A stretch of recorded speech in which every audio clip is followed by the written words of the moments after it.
lithium. L'Algérie marque une étape décisive dans sa transition énergétique et le renforcement de sa souveraineté industrielle avec l'accélération du développement de sa filière lithium.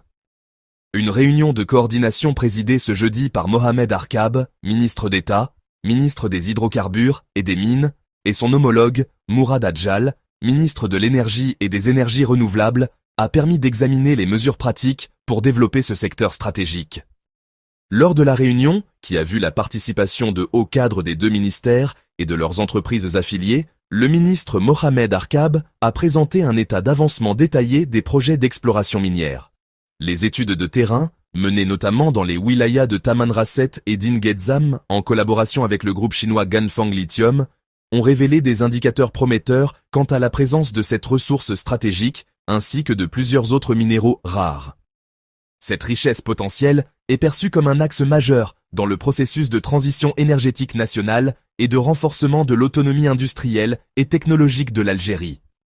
Le ministre Arkab a également évoqué les étapes de la mise en œuvre du protocole d'accord récemment signé entre l'Organisation nationale de la recherche géologique et minière, représentant le groupe Sonaram, et le professeur Karim Zaghib, expert international en technologies de batterie au lithium fer phosphate. Cet accord vise à développer l'intégralité de la chaîne de valeur de l'industrie du lithium sur le territoire algérien. Pour sa part, le ministre Mourad Adjal a insisté sur la nécessité d'une coordination renforcée et d'une vision unifiée entre les secteurs. Il a plaidé pour l'élaboration d'une feuille de route nationale intégrée couvrant toute la filière, de l'exploration, l'extraction et la transformation chimique jusqu'à la fabrication, l'industrie des batteries et le stockage de l'énergie.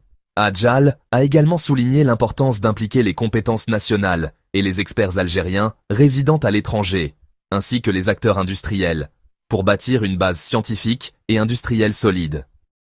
L'ambition est de positionner l'Algérie comme un centre régional de production et de développement de batteries au lithium. La réunion s'est conclue par l'approbation de 4 priorités pratiques, orientées vers l'action concrète, accélérer la mise en œuvre du protocole d'accord avec le professeur Karim Zaghib et activer les mécanismes de suivi technique et scientifique. Élaborer un programme de travail conjoint entre les deux ministères. Renforcer la coordination entre la recherche scientifique et l'industrie pour construire un système national intégré dans le domaine du stockage de l'énergie. Lancer des projets pilotes pour la fabrication des matériaux actifs entrant dans la production de batteries de type LFP. Ces mesures confirment l'engagement ferme des autorités algériennes à exploiter le potentiel de ces ressources pour concrétiser sa transition énergétique et développer une industrie nationale de pointe dans le secteur crucial des batteries.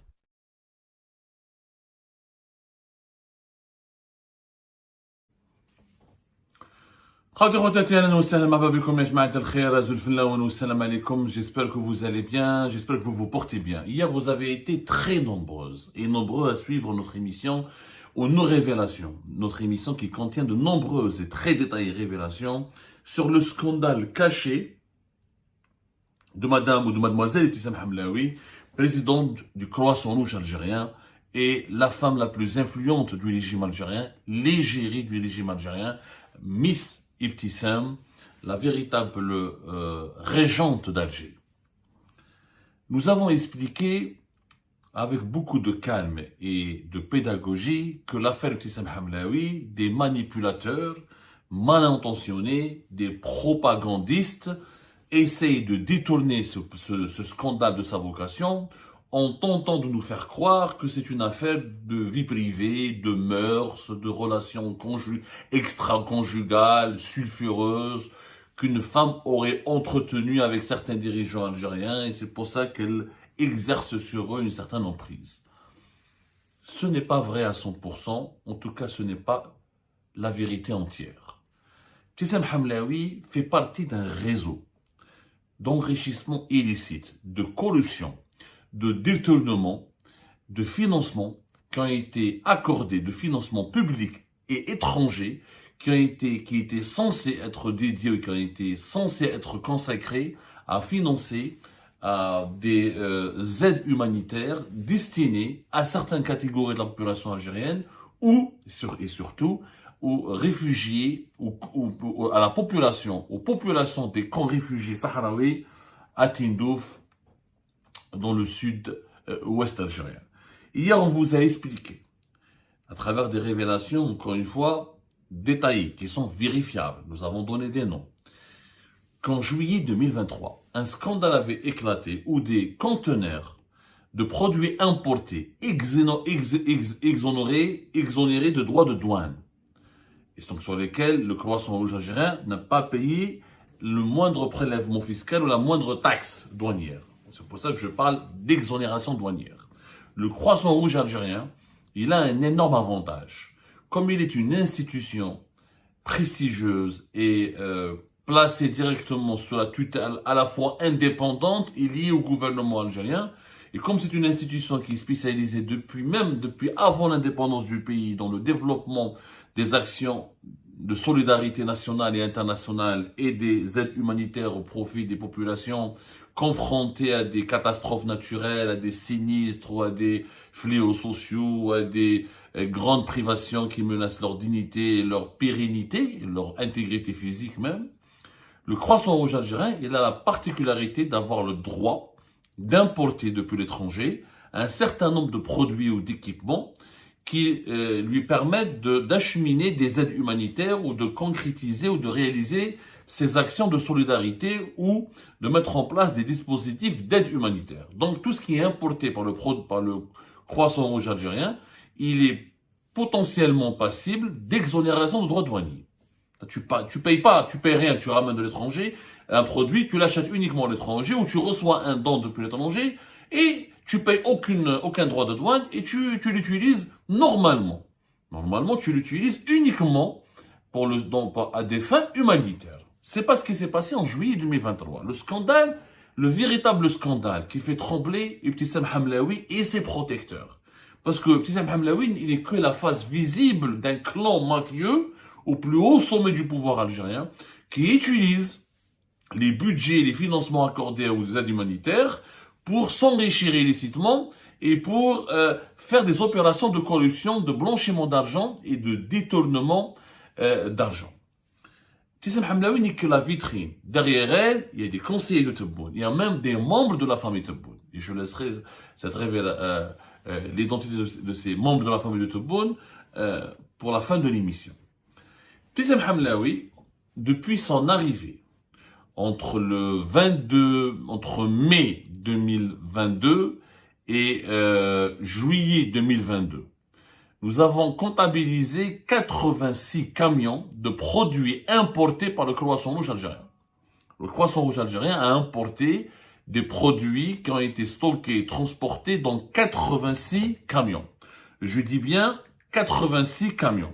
Ces camions contenaient, selon les déclarations préalables présentées ou fournies par la direction générale du Croissant Rouge algérien au service des douanes algériennes et aux autorités algériennes, ils contenaient des produits, des dons, des produits alimentaires, des vêtements, des médicaments, certains dispositifs médicaux, paramédicaux, quelques outils de production, quelques équipements industriels, mais qui étaient destinés notamment aux populations des camps de réfugiés sahraouis à Tindouf, qui abriteraient, selon les sources liées au gouvernement, selon le gouvernement algérien, plus de 180 000 personnes.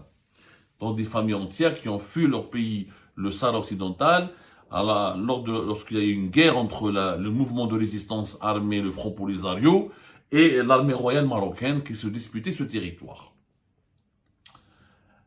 Au mois de juillet, les autorités algériennes ont découvert que 4 de ces 86 camions contenaient des produits non déclarés, qui n'étaient pas déclarés, ou des produits cachés et qui n'étaient pas déclarés par le Croissant Rouge algérien aux autorités algériennes, notamment au service des douanes.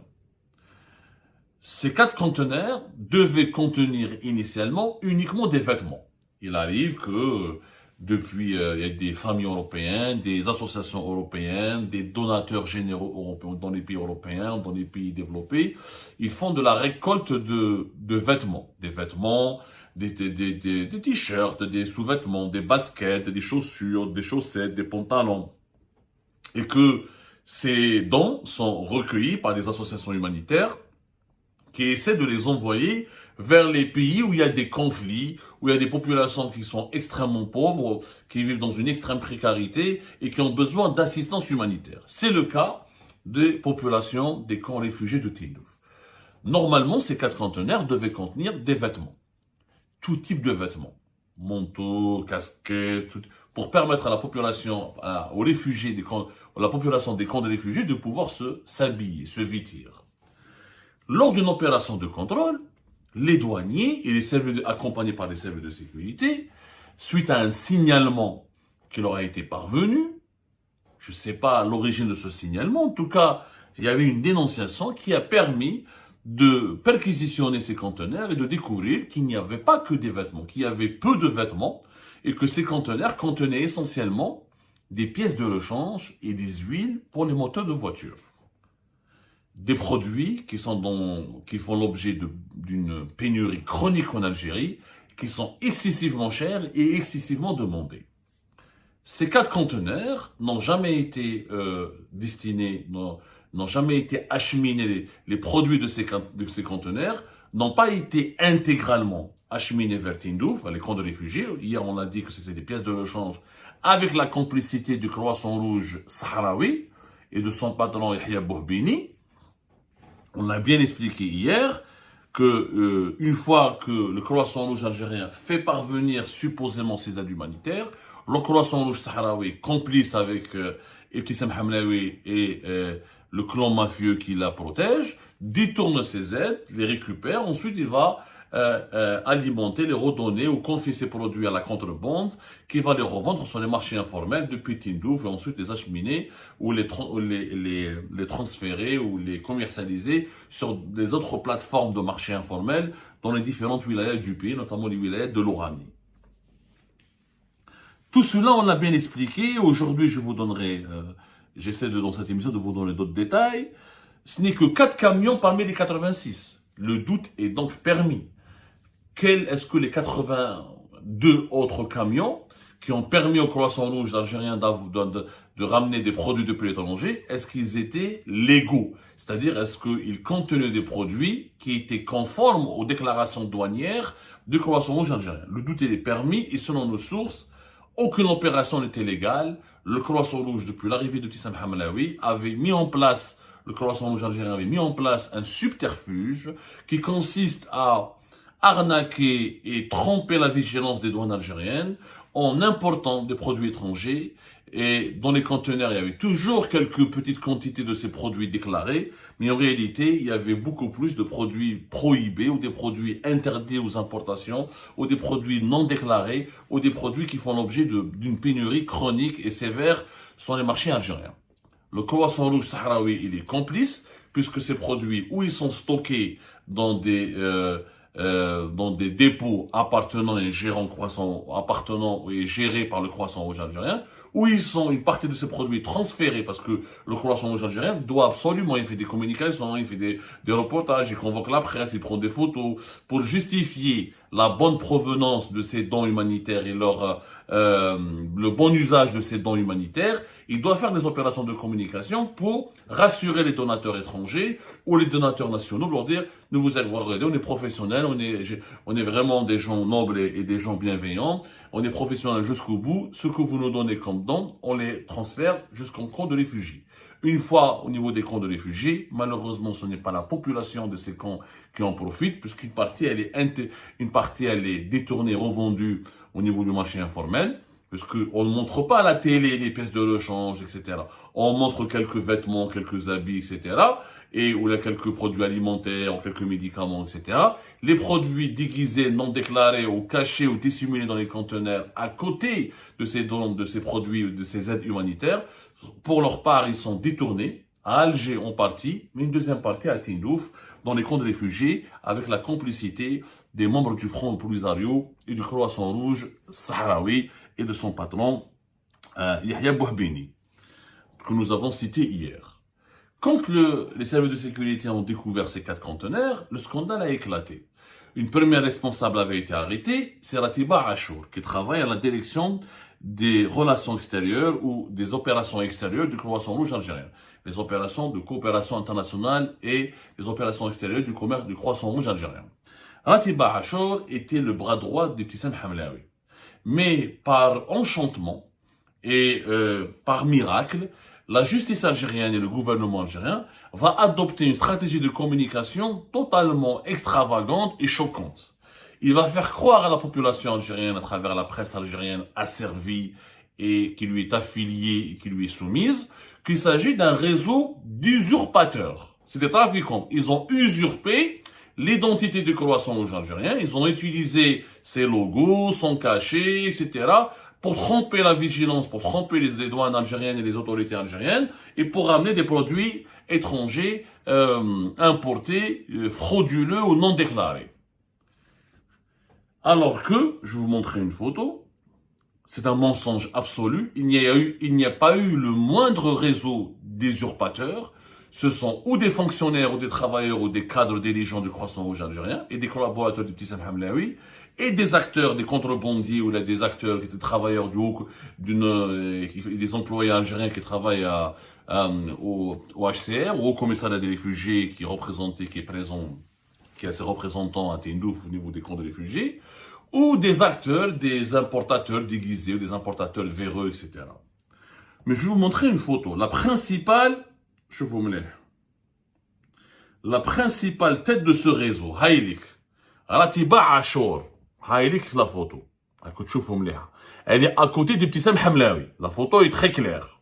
Cette photo a été prise le 3 juillet 2025. Le 3 juillet 2023. Le 3 juillet 2023. Il y avait ce jour-là un événement organisé, une sorte d'assemblée générale, de conseil d'administration, un événement important organisé au niveau du cercle de l'armée à Beni Msous, c'est une institution hôtelière et un cercle qui a une salle de conférence où il abrite des événements qui appartient au ministère de la Défense nationale, mais ça lui arrive d'abriter des événements de d'autres institutions officielles liées directement au gouvernement algérien, comme par exemple le Croissant Rouge algérien. Ah pardon, voilà, la photo était le 8 juillet 2023, excusez-moi, pas le 11, pas le 3, le 8 juillet 2023. Hamlik. هذه رتيبة عاشور. قدام ابتسام حملاوي. C'est elle qui a été arrêtée, qui a été emprisonnée, qui a été placée en détention et condamnée à 4 années de prison ferme. Et c'est elle dont il s'agit, qui a été citée par les médias algériens. Elle a été présentée comme une personne, je dis bien comme une personne, étrangère au Croissant Rouge algérien, et qu'elle aurait usurpé l'identité et la fonction et sa fonction au niveau du Croissant Rouge algérien pour s'adonner à ce trafic d'importation de produits, de contrebande de produits importés au nom du Croissant Rouge. Ce qui est complètement faux. Elle n'est pas une usurpatrice parce qu'elle est dans la photo de famille des dirigeants du Croissant Rouge. Le 8 juillet 2023. Elle a été arrêtée le 11 juillet 2023. Où est-ce qu'elle a été arrêtée, Ratiba Achour? Elle a été arrêtée au niveau de son bureau situé au cœur même de la direction générale du Croissant Rouge algérien. Haïlik, c'est la collaboratrice attitrée d'Ibtissam Hamlaoui.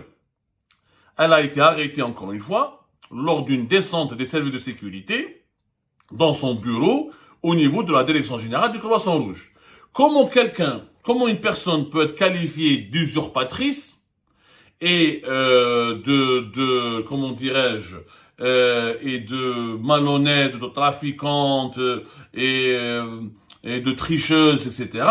alors qu'elle est la collaboratrice directe de la patronne du Croissant Rouge algérien, et elle est, au passage, je signale, elle est au passage, la directrice d'une direction importante qui est celle des opérations extérieures et de la coopération internationale, et son arrestation a eu lieu au sein même de la direction générale du Croissant Rouge. Il y a des caméras, il y a des témoins oculaires. C'est très simple. Si vous voulez nous démontrer, vous voulez vérifier la véracité de nos informations, il suffit de consulter les caméras, les témoins oculaires et faire une enquête au niveau de la direction générale du Croissant Rouge. Vous allez voir qu'elle était arrêtée sur place. Donc quelqu'un qui est arrêté dans un bureau appartenant à une institution et qui a un contrat de travail avec cette institution et qui a des photos et qui participe aux événements protocolaires et importants de cette institution aux côtés de la première personne responsable et patronne de cette institution. Ce n'est pas une personne usurpatrice.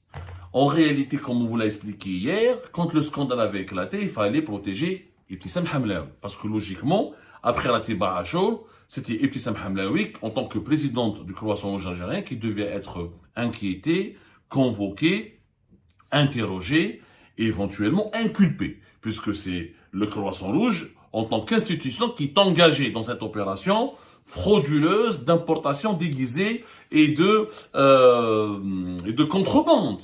Il y a de la contrebande, il y a de la fraude, il y a de fraude et soustraction au paiement des droits de douane, il y a des manquements et des violations très graves de la législation algérienne. Mais ils l'ont pas inquiété, Ibtissam Hamlaoui. Pourquoi? Parce que Ibtissam Hamlaoui, au contraire, ils l'ont protégé. Pour la protéger, ils ont fait croire que c'était un réseau d'usurpateurs, que cette Ratiba Achour ne travaille pas vraiment pour le Croissant Rouge. Son mari qui était impliqué dans ce dossier est à l'étranger en fuite. Il n'a fait l'objet d'aucun mandat d'arrêt international, donc une publicité. Elle a négocié une petite peine de 4 ans qui va être réaménagée dans un procès en appel. Certainement, ils vont lui réduire sa peine. Et tous les acteurs de ce scandale ont raconté la même version. On n'a pas de lien avec Ibtissam Hamlaoui. Nous ne nous connaissons pas, et mademoiselle Ibtissam Hamlaoui. Nous avons agi tout seuls dans le cadre d'un réseau mafieux. Vous ne connaissez pas Ibtissam Hamlaoui alors que vous travaillez pour le Croissant Rouge, et vous avez utilisé les aides du Croissant Rouge, et vous avez profité de la logistique et des droits et des privilèges donc qui profitent au Croissant Rouge algérien pour s'adonner, pour développer votre trafic de marchandises importées. Ils ont tous raconté la même version parce qu'on leur a tous fait peur. Ratiba Achour, on l'a menacé. On lui a dit que si tu donnes le nom ou tu cites le nom de Ibtissam Hamlaoui, on va emmerder ta famille, on va leur faire des problèmes, on va les inculper, on va les impliquer dans des affaires graves, ils ne dormiront jamais tranquilles, votre famille ne reverra jamais la paix et la tranquillité. Donc elle a cédé. Ratiba Achour, elle a fait un témoignage favorable. Elle a dédouané Ibtissam Hamlaoui de toute implication dans cette affaire scabreuse. La même attitude a été observée par les autres membres de ce trafic. Et pourquoi on a voulu protéger Ibtissam Hamlaoui? Parce que Ibtissam Hamlaoui, elle leur a dit à l'époque, si je tombe, je ne tomberai pas toute seule. Et si elle tombe, Ibtissam Hamlaoui, elle va parler. Qui lui a laissé, qui lui a donné l'idée, qui a été son complice, qui la protège, qui l'utilise, qui la téléguide pour faire ce trafic de marchandises importées. Shkoun. Ibtissam Hamlaoui, elle parle au nom de l'un des fils de Abdelmajid Tebboune. Je répète, dès 2023, dès que ce scandale a éclaté, elle avait dit à son entourage, à des personnes hautement placées au niveau des services de sécurité, à des personnes hautement placées au niveau du palais présidentiel de Mouladia, qu'elle parle au nom qu'elle a un lien direct avec l'un des 3 fils de Abdelmajid Tebboune. Et d'ailleurs, Abdelmajid Tebboune, elle l'appelle le Hajj. Quand elle part dans une délégation, dans visite, dans une wilaya à l'intérieur du pays, à chaque fois qu'elle est reçue par un wali ou par un haut responsable de l'État, elle lui dit « El Hajj wa ysallam alik ». El Hajj wa yqul lak. Elle utilise délibérément une posture qui affirme une proximité personnelle avec Abdelmajid Tebboune. Donc, si Ibtissam Hamlaoui avait trébuché à l'époque ou avait été inculpé, l'un des membres de la famille de Tebboune aurait été cité et aurait été impliqué par Ibtissam Hamlaoui. C'est pour ça qu'on la protège. Parce qu'on l'utilise, parce qu'elle a des complicités de très haut niveau. Moi, je n'ai pas les preuves que Ibtissam Hamlaoui a raison, parce qu'elle manipule. Peut-être qu'elle utilise les noms d'Abdelmajid Tebboune et les noms de son fils, juste comme ça, par escroquerie, parce que peut-être qu'elle arnaque son entourage et elle arnaque les autorités algériennes.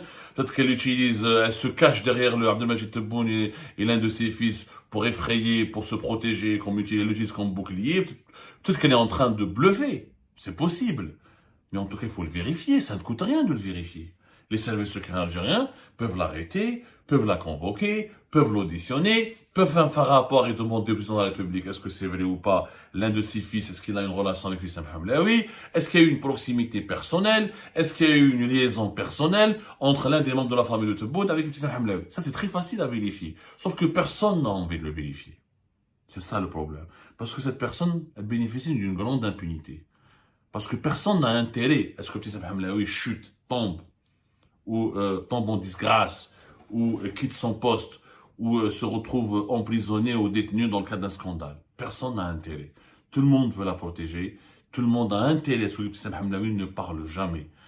Puisqu'apparemment, le jour où elle va parler, ça risque de soulever d'immenses vagues qui pourront provoquer un tsunami politique dans cette nouvelle Algérie de Tebboune.